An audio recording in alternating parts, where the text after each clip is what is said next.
Bonjour et bienvenue dans les Vers numériques, un espace où la littérature, le numérique et la pédagogie se rencontrent et s'inspirent. Aujourd'hui, je vous propose un voyage entre synthèse, réflexion et projection pédagogique. On embarque ? Parmi les nombreux apports du cours sur le numérique en enseignement, un atelier a particulièrement résonné en moi. Revivifier l'enseignement du français par le numérique. Car oui, enseigner la poésie à l'heure du tout connecté, c'est possible et surtout enthousiasmant. J'ai découvert plusieurs outils qui permettent de dynamiser nos approches tout en réveillant la créativité de nos élèves.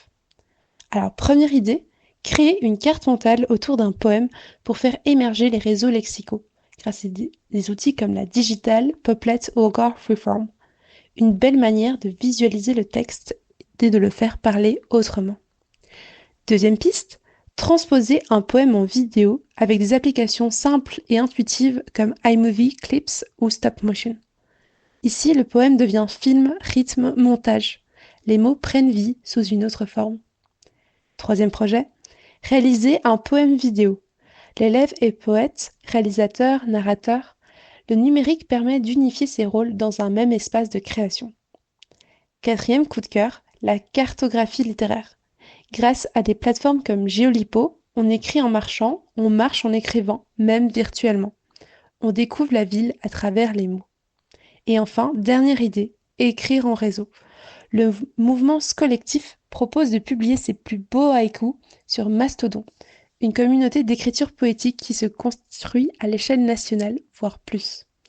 Ces outils ne sont pas juste des gadgets, ce sont des leviers pour remettre la poésie au cœur de l'élan créatif, pour faire entendre les voix d'élèves qui parfois doutent de leur légitimité à écrire.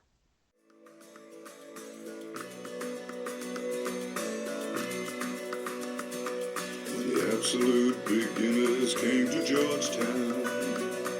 They were wearing Harris tweed and pork pie hats.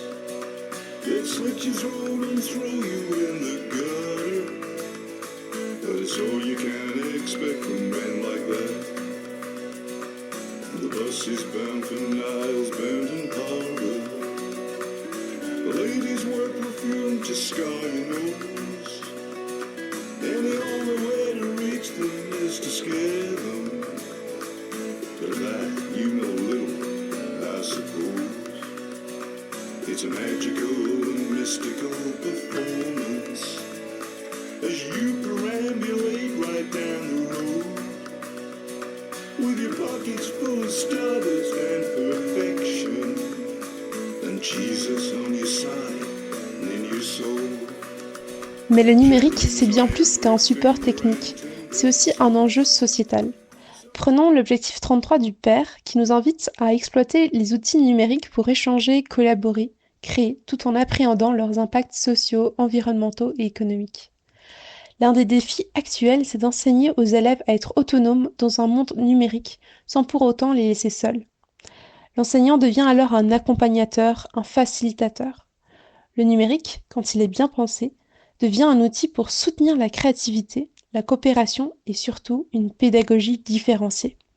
Il permet à chacun d'avancer à son rythme et de s'exprimer avec ses propres forces. Alors, que proposer en classe ? Je vous suggère ici une activité mêlant poésie et conscience numérique. Créer un haïku numérique collectif à publier sur une plateforme locale ou un réseau éthique comme Mastodon ou Padlet.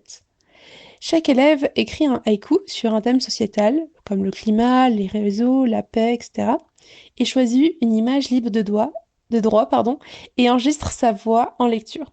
On peut ensuite rassembler ces créations dans un espace commun, comme une carte interactive ou une exposition numérique. Donc cette activité, elle permet de travailler l'écriture poétique, la mise en voix, la collaboration, tout en discutant de l'éthique de publication et de l'impact du numérique. Alors oui, le numérique ne remplacera jamais l'émotion d'un poème soufflé à voix basse, mais il peut être ce tremplin qui révèle les voix qu'on n'entendait pas encore. Merci d'avoir écouté les Vers numériques et à très bientôt pour un nouvel épisode où la littérature et l'innovation continueront de dialoguer.